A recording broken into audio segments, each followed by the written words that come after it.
where the tornado is. So where it is. Yeah, right in there.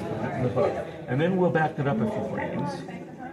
Now you can adjust the position to where you think that the most dangerous part is. So something like that. That's reasonable.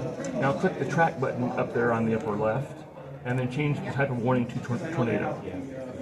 Now we are going, with 4 clicks, we are going to adjust the warning polygon to the area that we want it to cover, and we probably are also going to include wherever we think the hail is, which is probably those wider.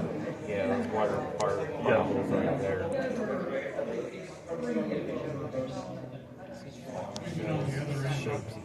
Shapes. But I've seen weird shapes on warning boxes before. It's like, what the heck? It's like an L-shaped box or something. Well, and so it's interesting that you mention that, because let's say, for instance, and I'll just show you an example. So let's say we bring this over here, but I don't want that one county anymore.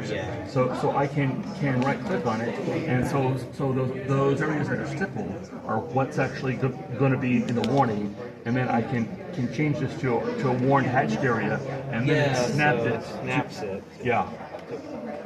Now we are going to undo all of that. So I'm just going to do a just redraw on track again, and then kind of take it back to where we had it, something like that. Then we'll come over here, and then we can select the considerable or and in this particular case, at the time, they actually did an emergency. That's the first tornado emergency. No, it's not the first one. The first one was May 3rd of '99. Yeah. This is 2015. So okay, now there's 2015. Yeah. So today, with the guidance that they have, this actually wouldn't qualify. Right. Due to a lot of factors I won't get into, but for the purpose of what we're doing here, I don't care how you do it, but you can do the type of warning, and then you've got confirmed, which is good. And since we've got the radar and the observe, the TDS and observe tag is probably the one that you have, and then below that you can pick the hail size. And so that's fine. And then down below that, we'll pick calls to action. And another thing that we also do is we will select to include additional tornado damage information. Right. So go ahead and click that, and then we're on 944. So it's a good idea in this situation to click the safety rules for tornado for motorists. Yeah, safety rules for motorists. Yeah. Now go ahead and click the create text button. Generate from it. And then so all of those are the communications headers, so that the warning gets routed to the right place on all the networks and all of that. But then you just hit enter, and so here it's tornado emergency, and so go ahead and go inside the exclamation points. Let's change that to the area that we want it to be. Maybe Amber, Bridge Creek. Those all caps.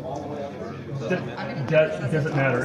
It'll change it. And we also need to get rid of this, or it won't.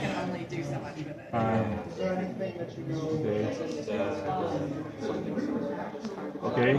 And then confirm was observed 4 miles east of Amber. This is tornado emergency 4. So it just so down in this area, let's change that edit location back to Ridge Creek.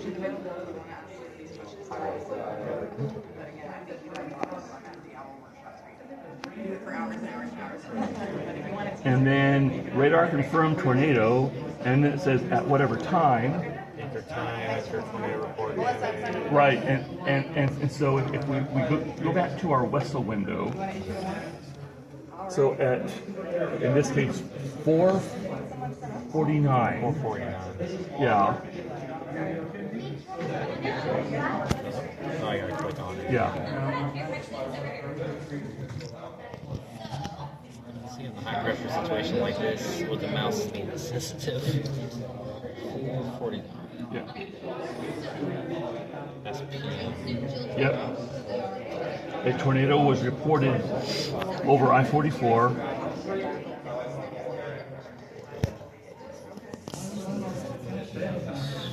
And I'm just taking it right from this southwest of Ridge Creek.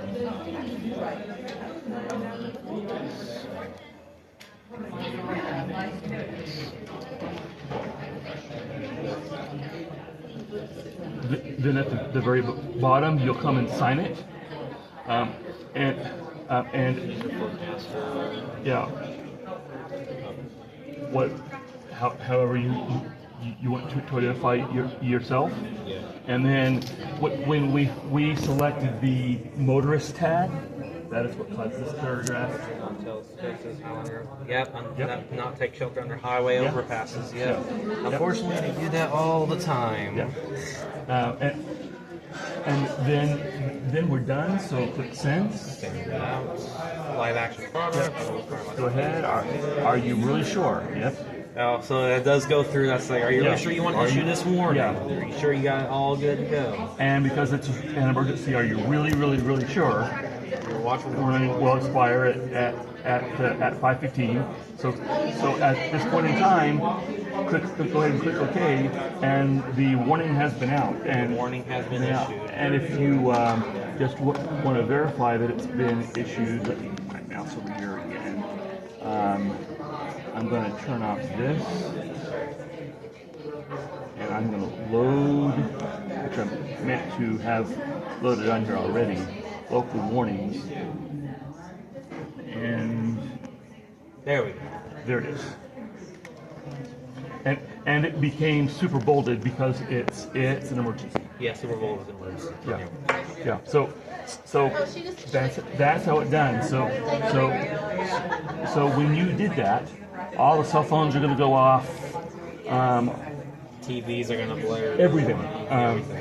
Sirens go off. Yeah, and all of that stuff that's automated. It's triggered by the forecaster. So once that's issued, everything goes off. When you hit the send button, it all goes. So when y'all have phones here too, y'all will know. It's like, oh, there it goes. Got the issue. Yep. Ah. And one of the things we train on is because sometimes we want the cell phones to go off and sometimes we don't. Right. And so depending on what options you select in the Warning GUI, that'll determine for various kinds of warnings when they go off or when they don't. For tornado warnings, they're most always good to go off, but for like certain thunderstorm situations or flash floods in the middle of the night, They kind of don't want that to go off. yeah, if it's catastrophic, it will. We want it to, but if it's a nuisance type flash flood where if people are out and about, you kind of want them to know, but if they're sleeping, that doesn't really matter. Then there are options that we can select to kind of filter that over. Filter that alert system out. So, but all this detail is what we train forecasters to do. This is the exact system that they used to do it on. So we just don't have it hooked up to the real simulation system because this is this simulator, but the EWIP software that Pretty much the same thing. it's identical. I make. Yep.